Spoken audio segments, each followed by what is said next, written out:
dalam solat tarawih keumpamanya, ataupun solat-solat sunat yang lain, berhati-hati pada kalimah huruf dal yang qalqalah itu. Dia namanya qalqalah kubra, kerana tidak ada sabdu pada huruf dal. Cuma kebanyakan daripada kita, hatta imam-imam sekalipun, bila dia baca, dia ada sedikit bunyi seperti seolah-olah tambahan sabdu. Qul huwallahu ahad, Allahus samad, lam yalid wa lam yulad. Dia ada tambahan sabdu pada dua perkataan, ayat pertama dan ayat kedua. Samalah seperti surah Al-Falaq ni. Kadang-kadang kebanyakan Qul a'udzu birabbil falaq, dia ada tambahan, seolah-olah tambahan sabdu kat situ. Kat sini kesalahan daripada sudut qalqalah. Yang kedua, sebenarnya qalqalah ni tidaklah bersifat bunyi hamzah kat belakang dia. Kalau kita belajar qalqalah ni, qalqalah kebanyakan daripada kita ni kesalahan yang sangat detail, ataupun kesalahan yang biasa terjadi kepada para imam ataupun kepada para qari. Sebenarnya huruf dal ini ataupun sifat qalqalah ini adalah orang kata dalam istilah tajwid, dia sentuhan antara dua permukaan dan kemudian lepaskan. Sentuhan dan lepaskan. Cuma kadang-kadang dia termasuk hamzah. Contoh, Qul huwallahu ahad, belakang tu seolah-olah ada hamzah. Sedangkan qalqalah pun dia tidak ada hamzah. Cuma kesalahan ini sangat detail ataupun sangat halus. Qul huwallahu ahad, jangan mana-mana qalqalah. Qul a'udzu birabbil falaq, jangan falaq, qa, dia macam ada hamzah belakang dia. Qul huwallahu ahad, Allahus samad, lam yalid wa lam yulad, wa lam yakul lahu kufuwan ahad. Beza dengan orang yang bunyikan seakan-akan hamzah. Qalqalah juga sama, tapi dia ada kesilapan daripada sudut membunyikan sifat itu.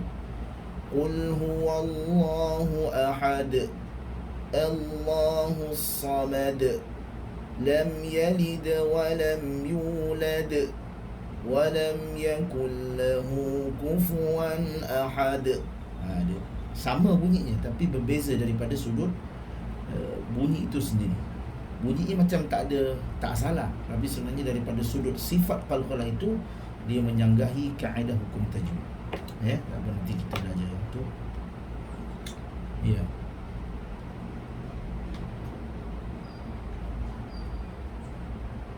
Qalqalah kubra dan qalqalah akbar. Qalqalah akbar dia ada syiddah ataupun syaddah.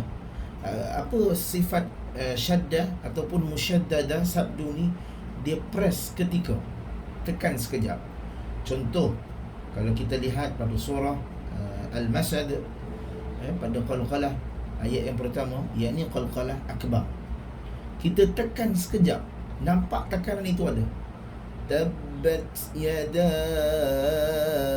abi lahabin wa tab,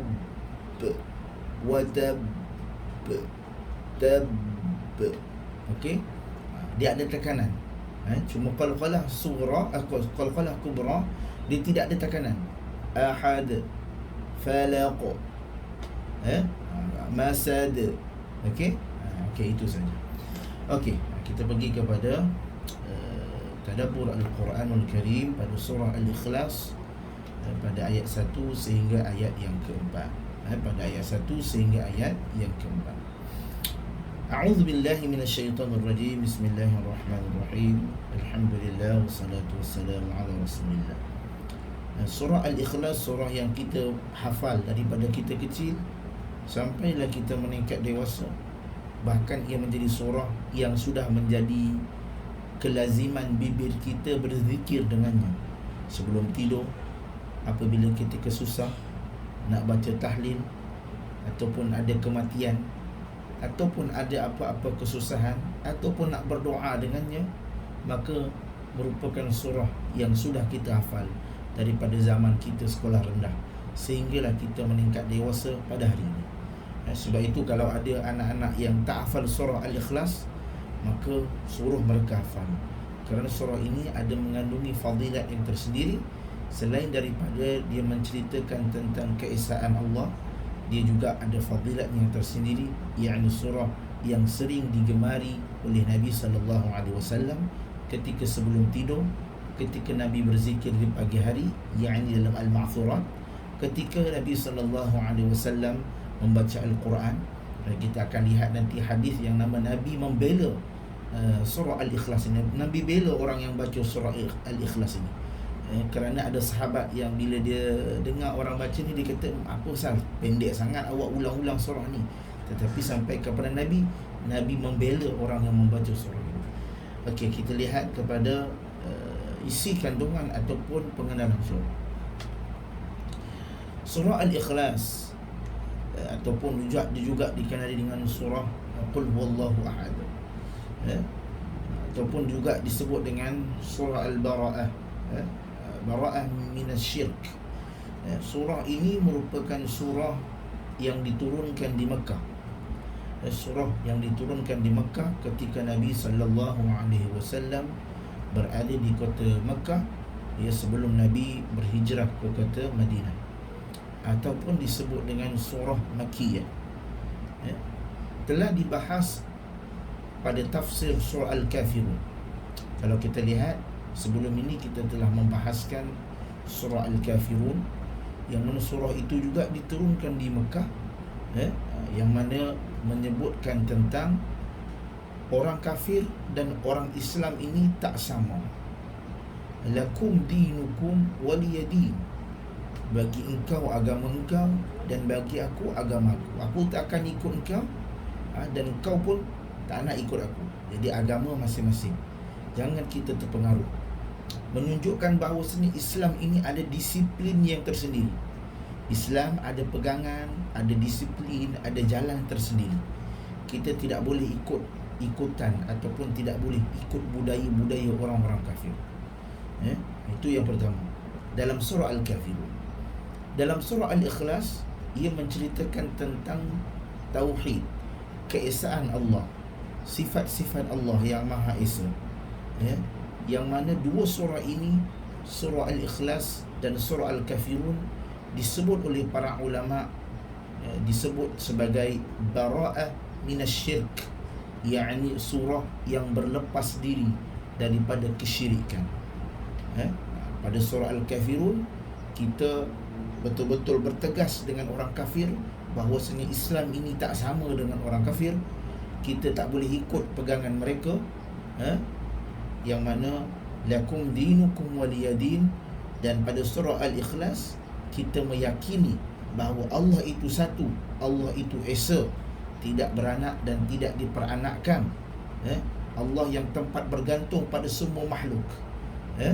Kat sini menceritakan tentang kekuasaan dan keesaan Allah Subhanahu wa ta'ala.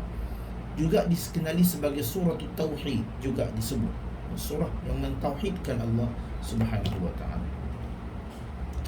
Kalau kita lihat pada surah Al-Kafirun, Allah telah menegaskan kepada Nabi agar berlepas diri daripada kekufuran orang-orang kafir dan kesyirikan orang-orang musyrik. Pada surah Al-Ikhlas, Allah berlepas diri daripada bentuk kesyirikan, yakni Allah menyatakan dia ini tidak seperti mana Tuhan-Tuhan yang disembah oleh orang Yahudi dan orang Nasara. Orang Yahudi menyatakan bahawasanya Uzair itu anak Allah. Orang-orang Nasara ataupun orang-orang Kristian menyatakan Isa itu anak Allah. Manakala kaum-kaum musyrikin menyatakan malaikat itu adalah puteri-puteri Allah, gundik-gundik Allah. Maka Allah menyatakan bahawasanya tidak sebegitu seperti mana yang didakwa oleh orang-orang kafir Quraisy, bahkan orang-orang Nasara dan orang-orang Yahudi. Maka Allah menurunkan ayat ini menunjukkan bahawasanya Allah tak sama dengan apa yang diperkatakan. berlepas diri daripada tuduhan-tuduhan orang-orang kafir tersebut. Sebab itu dinamakan juga surah ini dengan surah Al-Ikhlas kerana murni berbicara tentang sifat-sifat Allah. Ia hanya menceritakan tentang sifat-sifat Allah sahaja, tidak membicarakan tentang perintah atau larangan, tidak juga menceritakan tentang janji atau ancaman. Ia hanya khas menceritakan tentang sifat-sifat Allah Subhanahu wa ta'ala. Kita pergi kepada fadilat surah Al-Ikhlas. Di antara keutamaan surah Al-Ikhlas adalah semisal ataupun sebanding dengan apabila kita membaca sepertiga Al-Quran, 1/3 Al-Quran, sukulah. Bayangkan kalau kita baca surah Al-Ikhlas sekali, seperti kita membaca lebih kurang 15 juzuk. 1/3 lah, 15 juzuk, banyak tu. Sama tak pahala dengan orang yang membaca 13 juzuk? Kat sini persoalannya. Tidaklah sama. Walaupun Nabi memandingkan membaca Al-Quran, surah Al-Ikhlas, seperti membaca 1/3 Al-Quran, tidaklah sama pahala orang yang membaca surah Al-Ikhlas dengan orang yang membaca 1/3 Quran, 1/3 Al-Quran. Pahala orang yang membaca 1/3 Quran lebih besar pahalanya berbanding orang yang membaca surah Al-Ikhlas.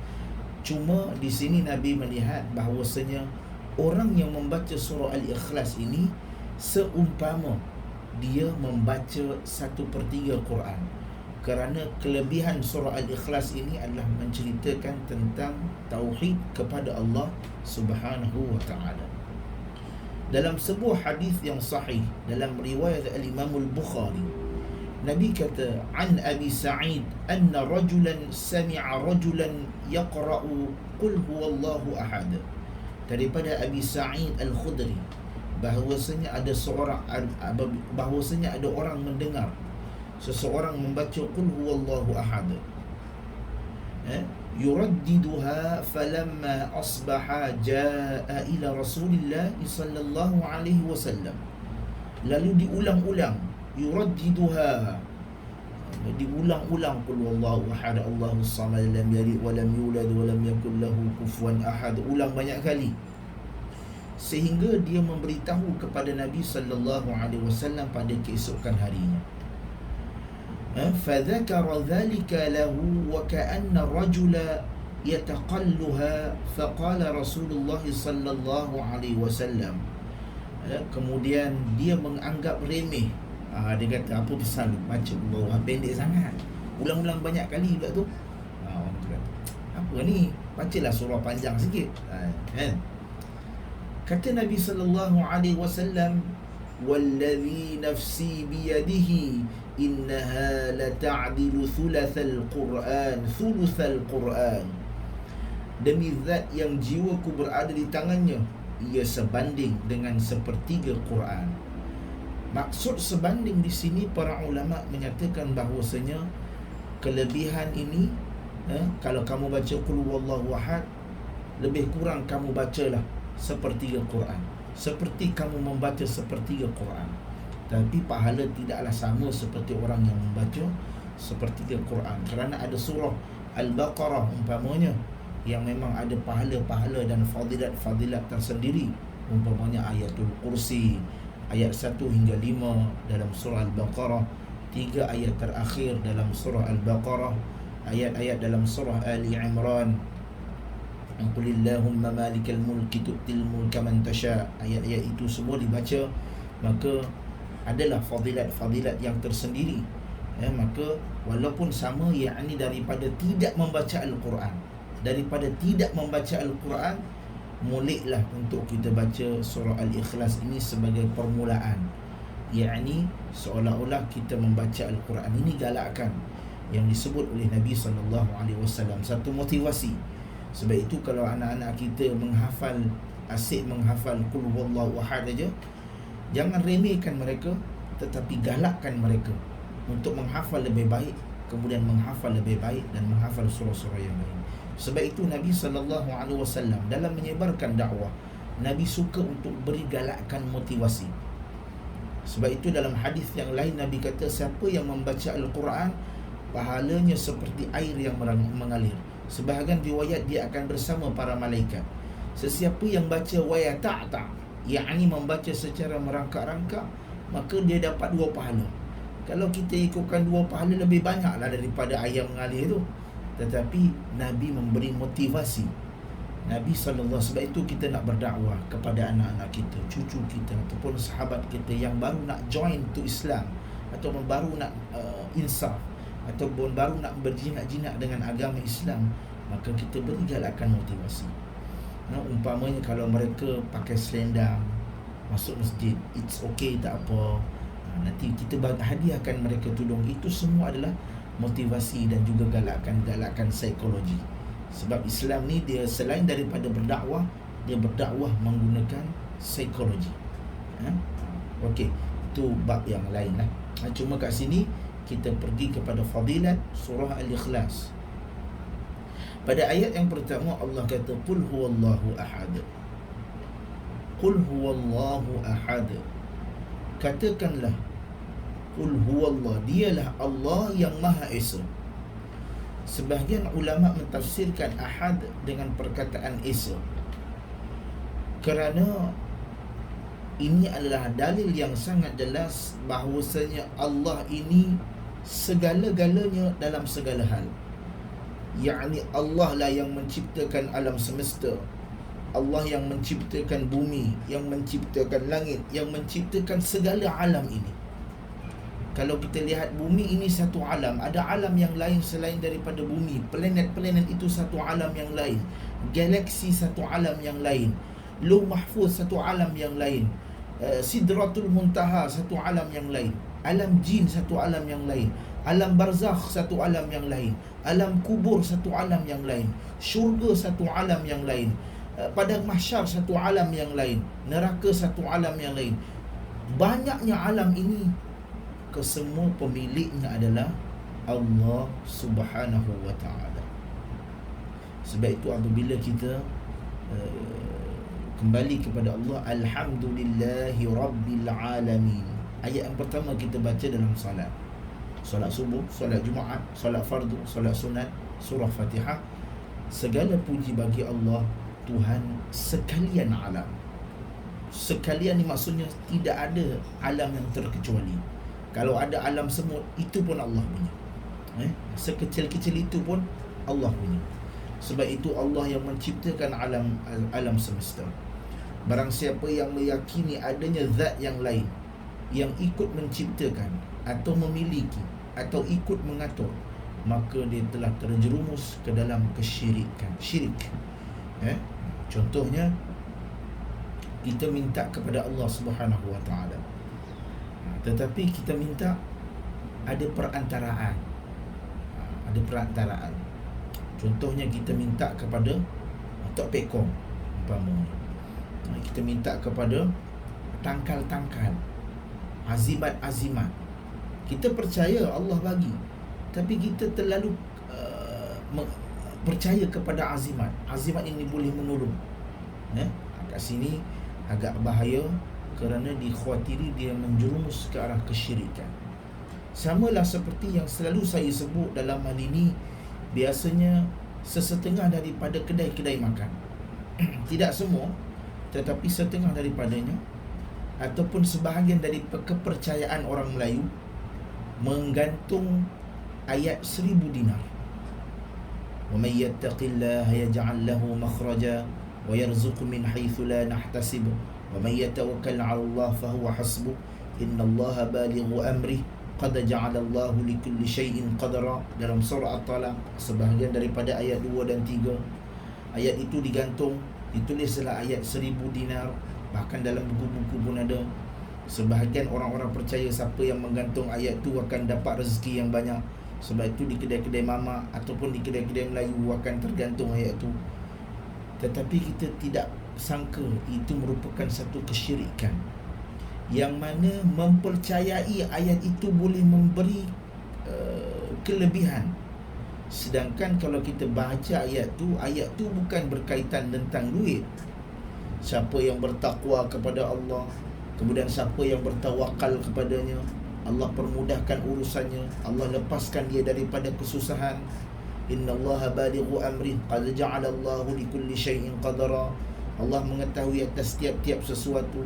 Bila kita baca ayat ni, dia merujuk kepada hendaklah kita sentiasa tawakal dan taqwa, yakin kepada Allah, buat apa yang Allah suruh. Bukan masalah tapi ditulis kat situ ayat 1000 dinar. Saya pun tak tahu mana datang 1000 dinar ni, ya. Cuma kat sini ia berlaku kesyirikan. Kadang-kadang kita tampal tapi tidak membaca ayat tersebut.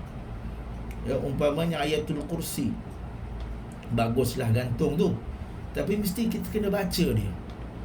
Awak gantung buat apa? Saya gantung sebab nak halau jin.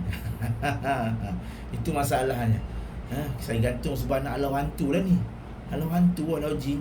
Ayat kursi memang ada kelebihan dia dalam hadis yang sahih tentang Nabi SAW memberitahu kelebihan ayatul kursi boleh menghalang daripada gangguan jin ataupun gangguan sihir. Boleh. Tetapi hendaklah diamalkan, dibaca. Bukan sahaja dibaca, yakin dengan ayat tersebut. Allahu la ilaha illa huwal hayyul qayyum. Yakin.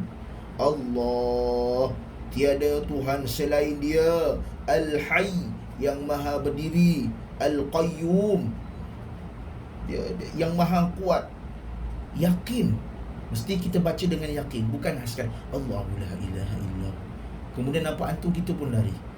Kan? Kadang-kadang setengah daripada pengamal perubatan pun begitu. Kita kena yakin apa yang kita baca, bukan sekadar hafal, tetapi hafal dengan penuh keyakinan makna.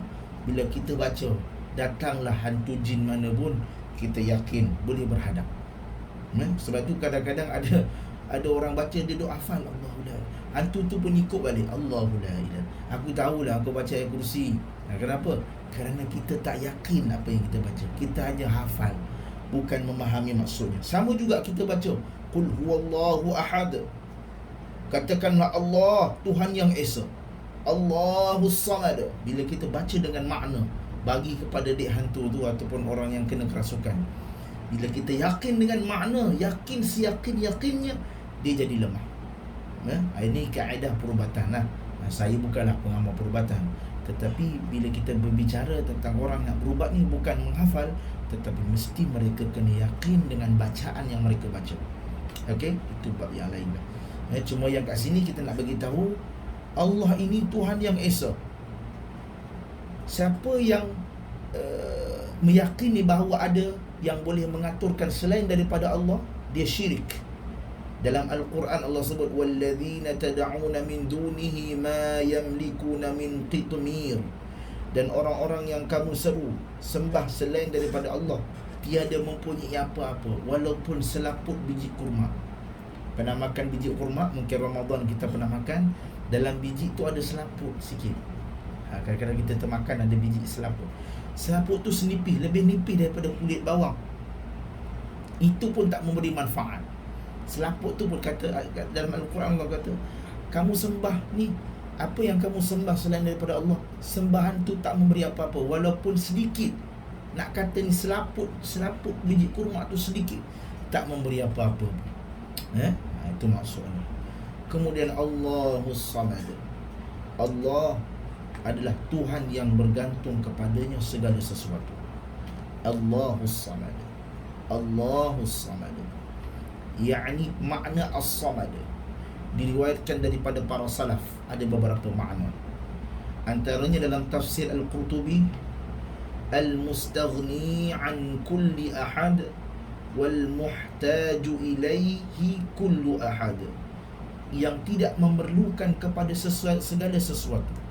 Perkataan as-samad ni tak perlukan sesuatu. Allah tak minta sesuatu, tak memerlukan kepada sesuatu, kepada kekuasaan tak perlu. Allah itu sedia ada. Dan yang segala sesuatu memerlukannya.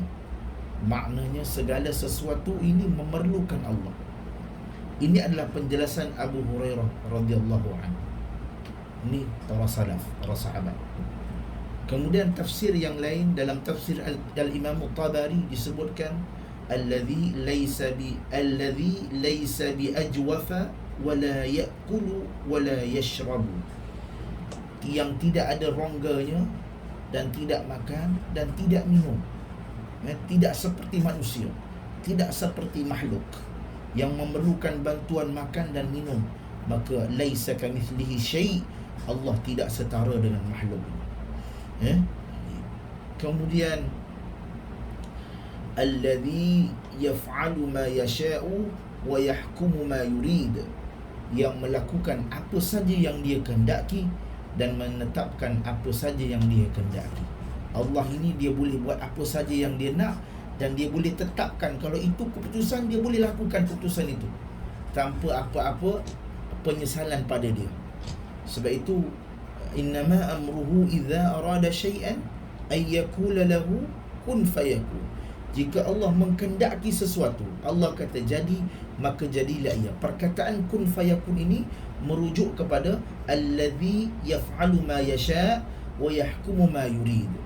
Kalau dia melakukan apa yang dia kehendaki, dia menetapkan apa yang dia kehendaki. Maknanya kalau Allah nak buat sesuatu, Allah akan buat, dan kalau nak berlaku, Allah dia berlaku. Kesemuanya perbuatan dan juga keputusan itu milik Allah Subhanahu wa taala. Kesemua tafsiran itu adalah benar, yang intinya bahawasanya Allah Maha sempurna dalam segala hal. Sempurnanya Allah dalam segala hal, tidak memerlukan kepada sesuatu pun, dan seluruh makhluk memerlukan pertolongannya. Allah tidak memerlukan. Bahkan kalau kita solat ni bukan bermakna Allah nak kita solat. Sebab itu wa ma khalaqtul jinna wal ins illa liya'budun. Tidak aku ciptakan jin manusia melainkan untuk mengabdikan diri kepadaku. Kenapa Allah nak kita salat? Adakah Allah suruh kita salat untuk maksudnya kalau kita nak makan, contoh saya buat tafsiran ataupun perbandingan. Kita nak makan untuk apa? Untuk kenyang. Kita nak orang bekerja dengan kita. Sebab apa kita nak orang bekerja dengan kita? Sebab apa kita nak makan? Ataupun kita nak peralatan-peralatan ni semua? Supaya untuk memudahkan urusan kita nanti. Itu manusia. Allah lebih suci daripada itu. Allah Subhanahu wa taala tidak memerlukan kepada hajat, tidak memerlukan kepada sesuatu. Umpamanya kita salat, tidak ada faedah bagi Allah, tetapi faedah untuk diri kita. Kita salat, Allah tidak memerlukan solat kita, tetapi solat kita itu adalah bukti bahawasanya kita mengesakan Allah. Kalau anda kata kita tak solat, Allah tak rugi. Tak rugi apa kalau kita tak solat? Contohlah, satu dunia tak solat, Allah tak rugi apa-apa pun. Yang ruginya adalah kita. Kenapa kita tak solat? Sebab itu Allah ciptakan solat untuk hamba-Nya. Sebab itu wasta'inu bis-sabri was-salah. Mintalah kepada Allah dengan jalan sabar dan menunaikan solat. Maknanya solat ini adalah satu jalan, metode untuk kita berhubung dengan Allah Subhanahu wa taala. Sebab itu dalam hadis yang diriwayatkan oleh Imam Ahmad, apabila orang itu mengalami kesulitan, kesukaran, qum salatan raka'atain, bangun solat 2 rakaat. Bila kita ada masalah, bangun solat, bangun solat, bangun solat. Solat, kenapa solat? Kerana dia menghubungkan kita dengan Allah Subhanahu wa taala. Kalau kita tak solat, Allah rugi tak? Agak-agak rugi tak? Allah tak rugi apa. Yang rugi adalah kita. Yang rugi adalah kita. Lam yalid wa lam yulad. Allah tidak beranak dan tidak pula diperanakkan. Ini salah satu daripada penafian yang Allah buat, yang menjadi tuduhan orang-orang kafir pada ketika itu. Ayat ini merupakan bantahan terhadap yang menyatakan bahawa Allah itu punya anak. Allah ni tak ada anak. An-Nasara, kaum Kristian ataupun Nasraniyun, kaum Kristian ini menganggap Nabi Isa ini adalah anak Allah. Isa ini the son of God dalam kitab-kitab Bible biasanya disebut. Tapi tidaklah disebut secara khusus. Cuma kalau kita lihat debat di antara Zakir Naik ataupun guru di Ahmad Didat dulu. Ahmad Didat dia berdebat dengan seorang rahib daripada Kristian ataupun Yahudi. Dia menyatakan memang disebut tentang Jesus son of God. Jesus ini anak lelaki Tuhan. Tetapi dia tak kata Jesus is a God. Dia tak kata Jesus itu adalah Tuhan. Sebab itu sampai sekarang dalam kitab mana-mana kitab Bible, Zakir Naik ataupun Ahmad Didat, Allah yarham, meninggal dah, dia berani buat argument, berani buat satu kenyataan. Kalau andai kata dalam mana-mana Bible menyatakan bahawasanya Isa itu adalah Tuhan, maka aku sedia keluar daripada Islam, aku masuk Kristian. Itu salah satu daripada psikologi yang mana orang Kristian tak boleh jawab. Kerana memang tidak ada dalam satu-satu kitab Bible pun menyatakan Isa ini Tuhan. Isa ni hanya yang ada dalam Bible, Isa ini anak Tuhan. Anak itu bermaksud orang yang disayangi oleh Allah, orang yang disayangi oleh Tuhan. Siapa yang orang yang disayangi oleh Tuhan? Ya, ini para anbiya, para nabi. Sebab itu bila berdebat dengan Kristian tak boleh jawab ini. Tak boleh jawab. Bila kita debat dengan dia, tak boleh jawab. Dia tak boleh buktikan bahawasanya Isa ini bukan Tuhan yang baik, yang perlu disembah. Baiklah, itu bab yang pertama. Kalau kita lihat, orang-orang Kristian menyatakan Isa ini anak Tuhan. Yahudi menganggap Uzair ini adalah anak Tuhan, anak Allah. Uzair ini adalah seorang nabi, seorang nabi. Sebab itu dalam kepercayaan Yahudi, Uzair ini hidup di antara masa Raja Sulaiman dan Nabi Zakaria. Hidup masa zaman Nabi Sulaiman dan Nabi Zakaria. Dianggap sebagai putera Allah Subhanahu wa taala, sebagai anak Allah oleh orang Yahudi. Dalam Al-Quran disebut hal ini. Wa qalatil yahudu Uzairun ibnullah wa qalatin nasara al-masih ibnullah dzalika qawluhum bi afwahihim yusahibuhum yusahinuna qawla alladhina kafaru min qabl qatalahumullah anna yufakun. Orang-orang Yahudi berkata Uzair ini putera Allah. Orang-orang Nasrani pula kata Al-Masih itu putera Allah, maksudnya Isa. Demikianlah itu ucapan mereka dengan mulut mereka. Mereka meniru perkataan orang-orang kafir yang terdahulu. Dilaknat Allah mereka. Bagaimana mereka boleh sampai berpaling seperti itu? Maksudnya Allah melaknat mereka dengan ucapan-ucapan mereka. Sebab itu kita semua menganggap bahawasanya Muhammad itu Rasulullah, Isa itu Rasulullah. Kalau Uzair itu Nabi Allah, dia Nabi Allah. Dia bukan anak kepada Allah, kerana Allah itu lam yalid wa lam yulad. Allah tidak beranak dan tidak pula diperanakkan. Dalam hadis yang lain, dalam Al-Quran Allah sebut, Qul in kana lilrahman waladun fa ana awwalul abidin.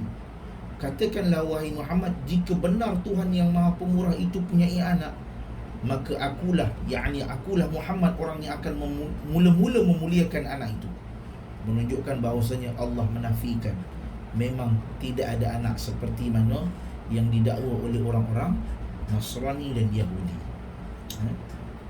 Kerana kalau Allah punya anak, maka anak tersebut akan sama ataupun mirip dengan Allah yang sempurna dalam segala hal, yang sehingga layak untuk disembah pula. Maknanya begitu. Mustahil untuk Allah mempunyai anak dan Allah tidak pula diperanakkan. Jadi sebab itu Allah itu Esa. Satu. Kemudian walam yakul lahu kufuwan ahad. Walam yakul lahu kufuwan ahad. Tidak ada seorang pun yang setara dengannya. Ayat terakhir ini adalah bentuk pengesahan akan keraguan sifat-sifat Allah, bahawasanya apapun yang terbentuk di dalam benak kita bagaimana bentuk sifat Allah, maka semuanya pasti tidak benar. Kita tak boleh bayang kalau Allah kata Ar-Rahmanu 'alal 'arsy istawa, Allah itu duduk tak boleh duduk sama macam kita, tak boleh, ataupun bersemayam. Sebab itu para ulama salaf dia kata istawa yani al-ma'na ala wartafaq, tinggi kerajaannya, bukan duduk. Kerana duduk itu sifat makhluk. Duduk tak sama. Jalasa bukan jalas, bukan duduk. Yani istawa. Istawa bermakna ala wartafaq, yani tinggi kerajaannya, kekuasaannya. Sebab itu kalau kita bandingkan Allah ini dengan makhluk, kita kafir. Allah tak sama dengan makhluk.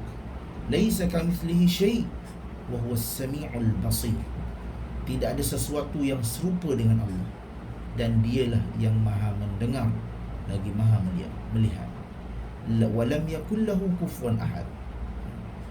Makhluk baik manusia ataupun haiwan meskipun disifati dengan mendengar dan melihat, demikian Allah juga boleh mendengar dan melihat, tapi pendengaran Allah dan pendengaran dan penglihatan Allah tak sama macam kita lihat. Sebab itu kalau kita kata Bismillahirrahmanirrahim, dengan nama Allah yang maha pengasih lagi maha penyayang. Dengan nama Allah yang maha pengasih lagi maha penyayang. Walaupun sifat pengasih dan penyayang itu yakni satu sifat yang ada pada manusia. Contoh ayah ataupun ibu kita ni seorang yang sangat pengasih dan penyayang. Bagaimana penyayang ibu kita? Kita bayangkan ibu kita masak sedap, kita bayangkan ibu kita ini bagi duit kat kita. Itu sebab kita boleh kata dia ni penyayang, orang yang mengasihi. Tapi Allah kita tak boleh bayang bagaimana kasihnya Allah lebih besar daripada itu, lebih hebat daripada apa yang kita bayangkan terhadap makhluk. Oleh sebab itu penglihatan manusia terbatas, sehingga tidak boleh melihat jin, malaikat, benda-benda yang sangat kecil seperti kuman, virus ataupun mikro yang kecil. Tetapi penglihatan Allah luas, sehingga Allah boleh melihat apa yang ada dalam hati, bisikan tu Allah boleh tahu.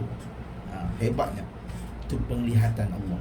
Sebab itu kalau dalam doa disebut ya muqallibal qulub tsabbit qalbi ala dinik, ya Allah yang boleh membolak-balikkan hati, tetapkanlah hati kami di atas agamamu. Allah ni boleh mengetahui apa yang ada dalam hati kita, yang boleh membolak-balikkan hati, yang boleh mencelarukan hati kita. Sebab itu kadang-kadang hari ni kita beriman, besok kita tak beriman dah. Kita takut seperti itu. Sebab itu kita kena doa ya muqallibal qulub tsabbit qalbi ala dinik. Mudah-mudahan pada ayat yang keempat, ayat yang pertama hingga ayat yang keempat ini menjadi satu panduan untuk kita supaya kita yakin dan akidah kita terjaga. Ayat ini boleh juga kita sampaikan kepada anak dan cucu kita supaya mereka yakin bahawasanya Allah ini Tuhan kami, Allah itu yang berkuasa, Allah yang esa, tiada Tuhan yang layak disembah melainkan Allah semata-mata. Kerana pada zaman sekarang budak-budak banyak terpengaruh, terutamanya daripada dunia luar. Bahkan di Indonesia sekalipun, mungkin dah berlaku di negara kita, cuma tidak diwar-warkan. Ramai pelajar-pelajar yang telah pun keluar daripada Islam. Sekarang ni pun kalau kita lihat, bukan saja pelajar, orang-orang artis umpamanya sudah mula berani untuk melanggar syariat. Atau melanggar syariat, melanggar peraturan yang ditetapkan oleh agama. Membuka tudung umpamanya, minum arak tanpa segan silu, berzina umpamanya di khalayak ramai, melanggar syariat. Itu baru melanggar syariat. Dah bahkan nanti pada masa cucu kita yang masih kecil, tidak mustahil kemaksiatan ataupun orang kata kejahilan itu semakin berleluasa. Bagi kita doa lah, dan ajarkan surah Al-Ikhlas ini kepada anak-anak kita supaya menjadi satu kekuatan untuk anak-anak kita berdepan dengan cabaran pada masa akan datang. Wallahu ta'ala alam. Mudah-mudahan ada satu yang bermanfaat daripada kita hari ini. InsyaAllah kita jumpa pada minggu hadapan. Subhanakallahumma wa bihamdika, nasyhadu an la ilaha illa anta, nastaghfiruka.